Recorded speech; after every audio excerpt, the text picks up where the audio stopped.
വെള്ളിത്തിരയിലെ വിസ്മയങ്ങൾക്ക് വേദിയായി ഡൽഹിയിലെ Indian habitat centre 10 ദിവസങ്ങളിലായി 20 ഭാഷകളിൽ നിന്നുള്ള 46 ഫീച്ചർ സിനിമകളും 15 ഡോക്യുമെന്ററി സിനിമകളും പ്രദർശിപ്പിക്കും. ചരിത്രത്തിൽ ആദ്യമായാണ് വിവിധ മേഖലകളുമായി സഹകരിച്ച് ചലച്ചിത്രോത്സവം സംഘടിപ്പിക്കുന്നത് എന്നൊരു പ്രത്യേകതയുമുണ്ട്.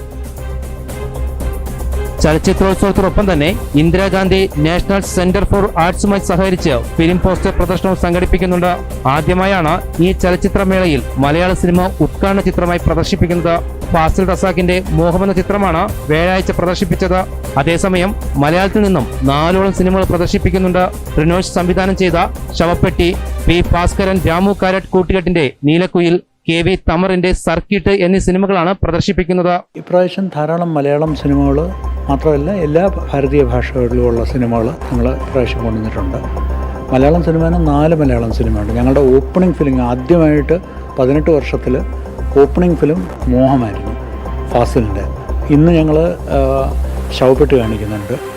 അതുകൂടാതെ ഞങ്ങളുടെ സിനിമയിൽ ഒരു തിയേറ്റർ എന്ന് പറഞ്ഞൊരു സിനിമയുണ്ട്, സർക്കിട്ടുണ്ട്, പിന്നെ വിൻറ്റേഴ്സ് ഈവനിങ് എന്ന് പറഞ്ഞൊരു, അങ്ങനെ ഒരു 4 മലയാളം സിനിമ ഇപ്രാവശ്യം ഞങ്ങൾ പടങ്ങൾ കാണിക്കുന്നുണ്ട്.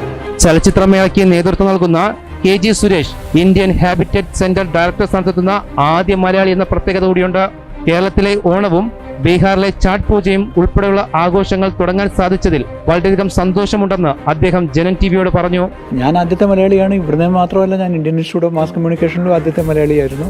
അന്ന് നമ്മൾ പാമ്പാടിയിൽ permanent headquarter Indian institute of mass കമ്മ്യൂണിക്കേഷൻ്റെ സ്ഥാപിച്ചു. അപ്പോൾ എവിടെ പോയാലും കേരളത്തിനെയും മലയാളത്തിനെയും ഞാൻ മറക്കാറില്ല.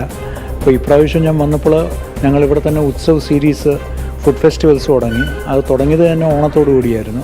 പിന്നെ വിഷു ഉണ്ടായി. ഈ മാസം 24 വരെ നടക്കുന്ന ചലച്ചിത്രമേളയിൽ സാമൂഹിക സാംസ്കാരിക രംഗത്തെ പ്രമുഖരും പങ്കെടുക്കുന്നുണ്ട്.